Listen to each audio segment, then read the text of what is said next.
بسم اللہ الرحمن الرحیم بول سینہ کی کتاب الاشارات و تنبیہات،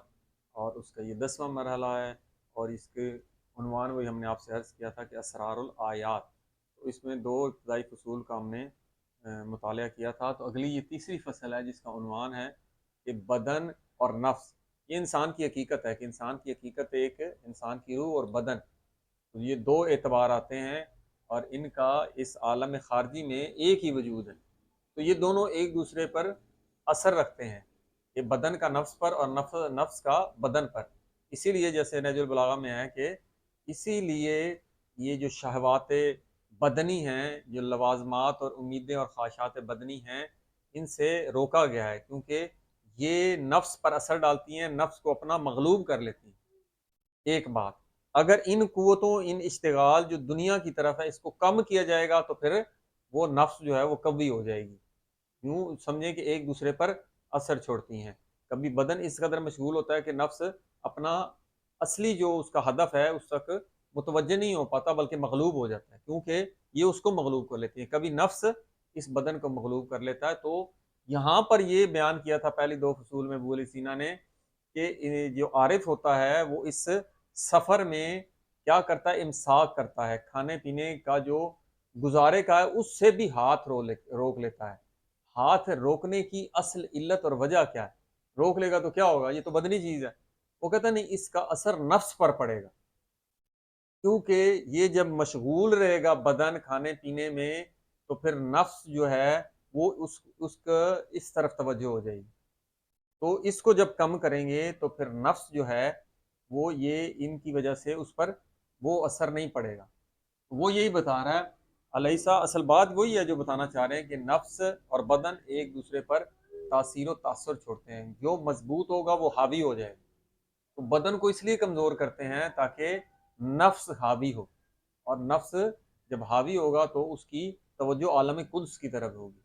وگرنہ یہ اپنی طرف لگائی رکھے گا بدن۔ علیسا، کیا نہیں آپ کو پتہ لگا، قد بانا لا کا، کیا آپ کے لیے یہ واضح ظاہر اور روشن نہیں ہو چکا؟ بانا میں نے ظاہرہ، آپ کے لیے یہ ظاہر نہیں ہو چکی کہ ان الحیات السابقہ الی النفس،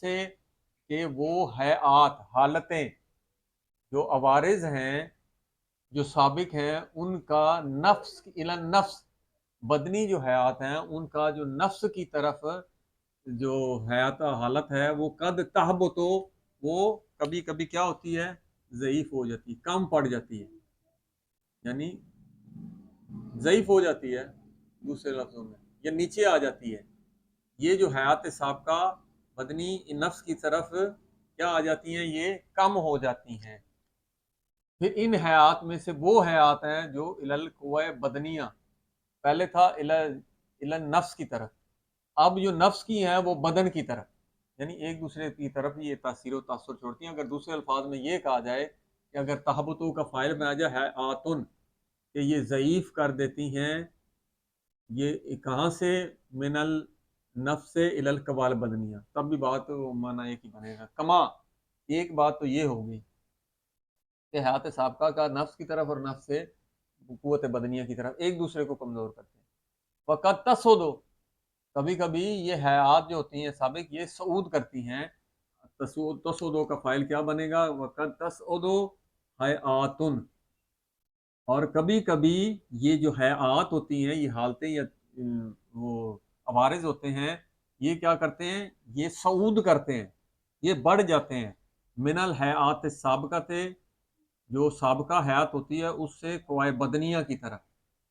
قوائے بدنیہ کی طرف ان کا صعود ہوتا ہے۔ تنالو ذات النفس سے، تو پھر نفس کی ذات انہیں پا لیتی ہے۔ تو بالکل واضح ہے یہ بتایا، اگر اس بدنی جو کھانا پینا ہے، جب اس کو آپ ترک کریں گے تو یہ ضعیف ہو جائیں گی۔ ضعیف سے مراد اس کا طرف توجہ کم ہوگی تو یہ اس کے ماتحت آ جائیں گی، اس کے نفس کے ماتحت آ جائیں گی۔ جب یہ زیادہ مشغول ہوں گی تو وہ نفس ان کے ماتحت آ جائے گا۔ وَكَيْفَ لَا، وہ کہتے ہیں کیسے نہ ہو، وَأَنْتَ تَعْلَمُ، کہ تو جانتا ہے کہ ما یعتری، یعتری یارض ہو یعنی عارض ہوتا ہے، وہ چیز جو عاری ہوتی ہے یعنی عارض ہوتی ہے، کس میں سے؟ مستشعر الخوف من السقوط الشہوت، کہ خوف کا جو انسان کو جب شعور آتا ہے، کسی وجہ سے انسان کو خوف لاحق ہوتا ہے، اس پر عارض ہوتا ہے، تو وہ شہوت کو ساکت کر دیتا ہے۔ انسان جب بہت زیادہ خوف میں مبتلا ہو تو یہ انسان کی جو کھانے پینے کی طرف توجہ اور رغبت بالکل ختم ہو جاتی ہے۔ تو ہوتا ہے کہ نہیں ہوتا ایک دوسرے پر اثر؟ اب یہ جو خوف ہے یہ ہے نفسانی، آپ سے عرض پہلے کیا تھا، وہی کہہ رہا تھا نفس کی حالت کا بدن کی حالت پر اثر، بدن کی حالت کا نفس کی حالت پر اثر۔ تو یہ بتا رہا ہے کہ نفسانی جو حالت ہے، یہ جو حالت خوف والی ہے، یہ اثر ڈالتی ہے کس پر؟ یہ بدنی حیات پر، بدنی حالت پر، بدنی عوارض پر۔ اور بدنی عوارض میں سے کیا ہے؟ ایک شہوت ہے کہ شہوت ساکت ہو جاتی ہے، یعنی کم ہو جاتی ہے، رک جاتی ہے۔ کیوں؟ کس وجہ سے؟ کیونکہ اس پر خوف عارض ہوتے ہیں، ایک کا دوسرے پر اثر، وہ کہتے ہیں آپ دیکھ بھی رہے ہیں۔ اسی طرح جب یہ خوف آتا ہے تو شہوت بھی ختم ہو جاتی ہے، من سقوط شہوت و من فساد الہضم، اور ہاضمہ بھی انسان کا بھوک نہیں لگتی، ہاضمہ بھی درست نہیں ہوتا، فاسد ہو جاتا ہے۔ والعز ان افعال طبیعت، اور دوسرے افعال طبیعہ جو ہے اس سے بھی بندہ عاجز آ جاتا ہے، بدنی افعال کو انجام نہیں دے سکتا۔ یہ جو بدن میں اثر ہے کس کا ہے؟ یہ نفسانی حیات کا، اس حیات کا بدن پر اثر ہے۔ یہی اس نے پہلے کہا تھا، کبھی ایک دوسرے پر اثر ڈالتی ہیں، کمزور کرتی ہیں، کبھی اس کو کبھی اور مضبوط کر دیتی ہیں۔ تو کانت متواتیتاً، یہ جو آتی ہیں اس پر طبیعتیں جو اس پر مؤثر ہوتی ہیں، مواتیہ یعنی مؤثرہ، تو یہ ایک دوسرے پر اثر چھوڑتی ہیں۔ یہ ایک سادہ سی بات تھی۔ اس سے اگلی فصل وہ تھوڑی لمبی ہے تو اس کو ہم اس کا متن ہی پڑھ لیتے ہیں۔ کیا کہہ رہے ہیں ابو سینا؟ یہ ہے 10.4 کہ اذا رازت النفس المطمئنہ قول بدن، کہ جب نفس مطمئنہ، یہ آپ سے عرض کیا تھا کہ نفس کی حالتیں ہوتی ہیں، نفس مطمئنہ، مطمئنہ کیوں کہہ رہا ہے؟ کہ عارف کا جو نفس ہے وہ نفس لوامہ امارہ، یہ نچلا مرتبہ ہے، اس کو عبور کر کے یہاں پہنچتا ہے۔ یہاں پر انسان کوئی گناہ کرتا ہے تو اس کا ضمیر اس کو ملامت کرتا ہے، جب اس سے اوپر والے مرتبے میں پہنچتا ہے، اسی لیے کہہ رہا ہے عارف کا جو نفس اور کس حالت میں ہوتا ہے؟ وہ مطمئنہ، جب وہ ریاضت کراتا ہے، مشق کراتا ہے، کس کو نفس کراتا ہے مشق؟ قول بدن، بدن کی قوتوں کو مشق کراتا ہے۔ کہ مشق کیا کہتا ہے؟ ریاضت کرانا، کم کھانا، کم شہوت، کم غضب، تمام اخلاقی بیماریاں جو ہیں ان کو مشق کراتا ہے۔ تو یہاں پر بات ہو رہی ہے بدنی قوتیں جو ہیں ان کو جب مشق کراتا ہے تو ان جذابات، تو پھر کیا ہوتی ہیں؟ کھنچی چلی آتی ہیں یہ جو قوائے بدنیاں ہیں، بدن کی قوتوں جب ان کو مشق کراتا ہے تو مشق کی وجہ سے ان کا انجذاب، یہ جذب ہوتی ہیں کس طرف؟ اسی لیے کہہ رہا ہے ان جذابت، یہ قوائے بدن جذب کھنچی چلی آتی ہیں کس؟ خلف النفس، نفس کے پیچھے آ جاتی ہیں، اس کے ماتحت آ جاتی ہیں، کہ جیسا نفس چاہتا ہے ویسی پھر یہ اس کے تابع ہو جاتی ہیں۔ خلف النفس یعنی نفس کے پیچھے آتی ہیں۔ فی مہماتہا، کہ جو نفس مطمئنہ جو مہم امور سر انجام دینا چاہتا ہے وہ اس وقت تک نہیں دے سکتا جب تک قوائے بدن کی اگر اس دنیا کی طرف رغبت ہوگی تو یہ اس کو متاثر کریں گے۔ آپ نے دیکھا ہوگا کہ دنیاوی مسئلے مسائل جو ہوتے ہیں تو انسان کا نفس کی اس طرف، نماز بھی پڑھتا ہو تو توجہ نہیں ہوتی۔ تو یہ ضروری ہے، یہ قانون یاد رکھیں کہ نفس مطمئنہ بدنی قوتوں کو ریاضت کراتا ہے تاکہ یہ قوائے بدنی نفس مطمئنہ کے ماتحت آ جائیں، اور پھر نفس مطمئنہ اپنے جو مہم یعنی وہ توجہ کو کرنی عالم قدس کی طرف، اس کی طرف جو مہم امور انجام اس نے دینے ہیں وہ اس میں یہ اس کے معاون ہونا کہ یہ اپنی طرف کھینچیں۔ یہ مہمات، یہ کون سے نفس مطمئنہ کے امور ہیں؟ التی تنزعج الیہا، جو وہ امور ہیں کہ جن کی طرف نفس رخ موڑتا ہے، نفس مطمئنہ جن امور کی طرف رخ موڑتا ہے یہ وہ والے امور ہیں جس میں ان کا تعاون چاہیے۔ اوتیج الیہا، ان کی طرف، ان امور کی طرف وہ محتاج ہو عارف یا نہ ہو، اوتیج الیہا اور او لم یحتج، ان کی طرف محتاج ہو یا نہ ہو۔ اب کہہ رہے ہیں یہ جو انجذاب ہے قوائے بدنیہ کا اس نفس مطمئنہ کی طرف، جتنا یہ شدید ہوگا اتنا نفس مطمئنہ ان امور کو انجام دے کر آسانی سے عالم قدس کی طرف راغب ہوگا۔ وَإِذَا اشْتَدَّ الْجَذْبُ، یعنی اشتد الجذب، جب یہ جو جذب ہے قوائے بدن کا اس طرف یہ جتنا شدید تر ہوگا، اشتد الانجذاب، تو یہ انجذاب بھی یہ جتنا نفس مطمئنہ ان قوائے بدنیہ کو شدت سے ان کے امور سے روکے گا اتنا ہی یہ اس کی طرف نفس مطمئنہ کی طرف جذب ہوگا۔ جتنا کھانا پینا کم کرے گا اتنا ہی اس کا قوائے بدنی اس کے ماتحت آ جائیں گی۔ وَاشْتَدَّ الْاشْتِغَالُ عَنِ الْجِهَةِ الْمُوَلَّى عَنْهَا، تو آپ سے پہلے بھی عرض کہ شغلہ ان یعنی غافل ہونا، تو اس قدر جو یہ نفس ہے وہ غافل ہوگا کن سے، ان امور سے جو قوائے بدنیہ کے امور ہیں اس سے اس قدر وہ غافل ہوگا، یعنی متوجہ نہیں ہوگا اور اتنا اشتغال کم ہو جائے گا۔ فواقعت الافعال الطبیعہ المنصوبۃ الی قوت النفس النباتیہ، اب کیا کہہ رہے ہیں، اب فواقعت الافعال، وقوف ہوگا یہاں پر جو اس قوائے بدنیہ کے جو افعال ہیں، مثلا کم کھانا اس نے امساک کیا، امساک کہا تھا آپ نے روک لیتا ہے،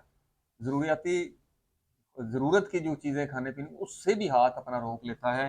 جب یہ روک لے گا تو جو قوتیں ہیں وہ افعال انجام دینی ہیں کھانے پینے کے ڈائجسٹو سسٹم کو، جب وہ خوراک جائے گی نہیں تو سسٹم تو اس کی قوائے طبیعہ جو ہیں وہ رک جائیں گی، اسی لیے کہتا ہے فواقعت الافعال الطبیعہ، افعال طبیعہ رک جائیں گے۔ کون سے افعال طبیعہ؟ المنصوبۃ، جن کی نسبت دی جاتی ہے الی القوت النفس النباتیہ، کیونکہ کھانے پینے کا تعلق آپ سے عرض کیا تھا قوت نباتیہ، یہ نفس نباتی کی ایک قوت ہے۔ انسان میں کتنے نفوس ہیں، جیسے مولا علی نے حدیث نفس میں بتایا، نفس نباتی، نفس حیوانی اور پھر نفس انسانی، تو یہ جو کھانے پینے کو جو کنٹرول کر رہا ہے، یہ بھی حدیث میں بتایا تھا کہ یہ جو قوت دافعہ جاذبہ یہ سارے کے سارے قوت نباتی کے افعال ہیں۔ جب انسان کم کھاتا ہے تو انسان کی وہ افعال طبیعہ جن کا تعلق نفس نباتی کی قوت نباتیہ سے ہوتا ہے یہ رک جاتے ہیں۔ فلم یکا من التحلل، اور یہاں پر یہ جو تحلیل ہے یہ لم یا کہ واقعی نہیں ہوگی تحلیل، کیوں؟ کیونکہ انسان جو کھاتا ہے وہ انسان کے معدے میں وہ بریک ڈاؤن ہوتا ہے، تو یہ معدہ کام کر رہا ہے، بائل بھی آ رہی ہے، لیور بھی کام کر رہا ہے، انٹسٹائنل جوس، یہ جو بھی انٹسٹائن تو آگے ہوگا جذب، تو یہ اس کے افعال، یہ تحلیل جو ہوتی ہے، اب خوراک نہیں ہوگی تو یہ تحلیل ہونا اجزاء کا یہ رک جائے گا، اور یہ کہتا ہے یہ جو تحلیل ہونا ہے، عارف نے جب کم کھایا ہے تحلیل رک گئی ہے، وہ کیا ہوگا، الا دون ما، یہ کم ہے اس، یہ تحلیل ہونا جو معدے کے اندر ہے یہ تحلیل اگر ہوگی بھی تو بہت کم، اور اس سے بھی کم ہوگی جو بیمار کے بدن میں ہوتی ہے، کیونکہ بیمار جب ہوتا ہے اس کا حرارت کی وجہ سے اس کو بخار ہوتا ہے، تو یہ بیماری میں حرارت کچھ نہ کچھ اجزاء کو تحلیل کرتی ہے، لیکن عارف جب امساک کرتا ہے کم کھاتا ہے تو یہاں پر تحلیل اس بیمار سے بھی کم ہوتی ہے، اسی لیے کہہ رہے دونا، اس سے بھی کم، ما یقع فی حالت المرض، جو حالت مرض میں ہوتی ہے اس سے بھی کم تحلیل ہوگی جب عارف کھانا کم بھی کرے گا، تو کہتا ہے کیوں نہ ہو کیف لا، ایسے کیوں نہ ہو کم تحلیل، مریض سے بھی کم کیوں، والمرض الحار لا یاری عن التحلیل عن التحلیل، کیونکہ جو مرض میں کیا ہوتا ہے، والمرض الحار، جو حرارت کی وجہ سے مرض ہوتا ہے، لا یاری، وہ خالی نہیں ہوتا، عن التحلیل، وہ تحلیل سے خالی نہیں ہوتا، کیوں؟ للحرارت، حرارت کی وجہ سے اس میں تحلیل لازمی ہوتی ہے، جبکہ عارف جب کم کھاتا ہے تو اس میں حرارت نہیں ہوتی، جیسے یہ جائنڈس میں ہوتا ہے تو بخار ہی رہتا ہے تو وہ کھانا پینا کم کر دیتا ہے، تو وہ کچھ اجزاء تحلیل ہوتے رہتے ہیں اس حرارت کی وجہ سے، لیکن عارف جب کھانا پینا کم کرتا ہے تو بدن میں وہ حرارت نہیں ہے کہ وہ اجزاء کو تحلیل کرے، اس لیے تحلیل کم ہوتی ہے، یہ عقلی، اگر وَإِن لَمْ يَكُنْ، اگرچہ کہ یہ جو تحلیل ہے لتصرف الطبیعہ، وہ کہتے ہیں یہ طبیعت کے تصرف کی وجہ سے ہوتی ہے، یہ طبیعی افعال میں سے ہے۔ تو آگے وما ذالکا، اور اس کے ساتھ ففی اصناف المرض، اور جو مرض کی جتنی بھی قسمیں اصناف ہیں ان میں کیا ہوتا ہے، مزادن مسکتن للقوت، وہ جو حرارت ہے یہ ضد ہے، یعنی عام طبیعت میں حرارت نہیں، اعتدال ہوتا ہے، تو یہ مرض ہے تو یہ کیا ہوتا ہے، ایک ضد ہے حرارت، یہ کیا ہوتی ہے، مسکتن للقوت، اس قوت کو نقصان پہنچاتی ہے، ساکت کرنے کا کر دیتی ہے قوت کو، جبکہ عارف جب کرتا ہے چونکہ حرارت نہیں ہوتی تو اس کی اس قوت کو کوئی اندیشہ نہیں ہے کہ اس کو نقصان پہنچے، اسی لیے لا وجود لہ فی حال الانجذاب المذکور، تو وہ اسی لیے کہہ رہا ہے کہ لا وجود لہ، اس قسم کے جو مزاد ہے یا اس جو انجذاب ہونا ہے، وہ حال انجذاب جو عارف کا اس میں ایسا نہیں ہوگا، عارف میں جب اس طرف انجذاب ہوگا تو یہ بیماری والا اس میں تحلیل نہیں ہوتی، نہ ہی اس کی وہ قوت ساکت ہونے کا اندیشہ ہوتا ہے۔ فلل عارف ماں، عارف کے لیے اب کہتا ہے وہ چیز ہے، ماں للمریض، جو کہ مریض کے لیے ہے، من اشتغال طبیعت ان المادہ، ایک بات تو یہ ہوگی کہ مادہ سے اشتغال ان ہے، پھر وہی مادہ سے غافل ہونا تو ہے، مریض میں بھی بھوک شوک نہیں لگتی، کھاتا پیتا نہیں ہے، اور عارف بھی کھاتا پیتا نہیں، یہ ایک بات دونوں میں کامن ہے، یکساں ہے کہ دونوں میں مادہ سے رغبت کم ہو جاتی ہے، یعنی بھوک نہیں لگتی، کھاتے پیتے نہیں ہیں، کھانا پینا کم ہو جاتا، یہ ایک بات متفق ہے بیمار میں اور عارف میں۔ وزیادتن امرین، وزیادت امرین، اور اس کے علاوہ دو امر، ایک تو یہ متشابہ ہو گیا کہ دونوں میں امساک، یعنی مادہ سے جو رغبت ہے وہ کم ہے، اس کے علاوہ کہتے ہیں دو امرین اور بھی ہیں جو عارف کے لیے ہیں، صرف مریض کے لیے نہیں ہیں، وہ کیا ہیں، فقدان و تحلیل مثل سوء المزاج الحار، وہ کہتا ہے کہ یہ جو تحلیل فاقد ہوتی ہے، وہاں پر تحلیل ہوتی ہے کیونکہ حرارت کی وجہ سے، لیکن عارف کے لیے وہ تحلیل نہیں ہے، وہ جیسا کہ مثل سوء المزاج الحار، جیسا کہ جو ہار بخار ہے اس کے مزاج میں جو یہ خامی اور نقص پیدا ہوا ہے تحلیل والا، وہ اس عارف میں وہ تحلیل نہیں ہوتی۔ اور ایک اور کیا ہوتا ہے، وفقدان المرض المضاد للقوت، اور مرض بھی نہیں ہوتا، عارف وہ تو مریض ہے، عارف میں مرض نہیں ہے، اس لیے مرض فاقد ہے جو اس قوت کو کی ضد ہے، وہ بھی عارف میں نہیں ہے۔ وَلَهُ معنی ثالث، اب کہتا ہے کہ اصل بات یہ ہے کہ عارف کے لیے ایک اور بات بھی ہے، یہ مریض اور عارف میں یہ تو واضح فرق ہو گیا، دونوں کھاتے نہیں ہیں، مادے سے رغبت کم ہو جاتی ہے، لیکن عارف کے لیے تحلیل بھی نہیں ہے، نہ مریض ہے وہ، اور اس کے لیے ایک اور بات زیادہ ہے، مریض جب مریض رہتا ہے تو پریشان رہتا ہے، تکلیف میں رہتا ہے، ٹینشن میں رہتا ہے، لیکن عارف کے لیے معنی ثالث، ایک تیسرا معنی ہے، وہ السکون البدنی، وہ بدنی سکون ہے، انسان کے بدن میں وہ اس طرح تکلیف اور وہ نہیں ہے، ذہنی سکون بھی ہوتا ہے، وہ السکون البدنی من الحرکات البدن، بدن میں اس قدر وہ جو حرکات اندر ہوتی ہیں کھانے کی وجہ سے یا مریض میں جو حرارت کی وجہ سے تکلیف ہو رہی ہے وہ نہیں ہوتی، اس لیے اس کے بدن کو سکون ہوتا ہے، وذالک نعم المعین، کس قدر بہترین ساتھی ہے یہ، وہ انسان کے لیے مددگار ہوتا ہے کہ انسان نے اگر عالم کچھ کی طرف توجہ کرنی ہے تو انسان کا بدن میں سکون ہونا چاہیے، بیماری میں اس طرف توجہ نہیں ہو سکتی کیونکہ بدن نفس پر اثر ڈالتا ہے، بدن بیمار ہوگا تو نفس خالصتاً متوجہ نہیں ہو سکتا، والعارف اولا، اور عارف اولویت رکھتا بے نفاذ قوت، اس کی قوتیں محفوظ رہتی ہیں، جبکہ بیماری میں قوتوں کا اندیشہ ہوتا ہے، فلیسا ما یو کی لکا من ذالک مزادن لمذہبیت، وہ کہتا ہے اور فلیسا ما، وہ چیز بھی نہیں ہے جو تیرے لیے حکایت کی گئی ہے، تو یہ بتائی گئی ہے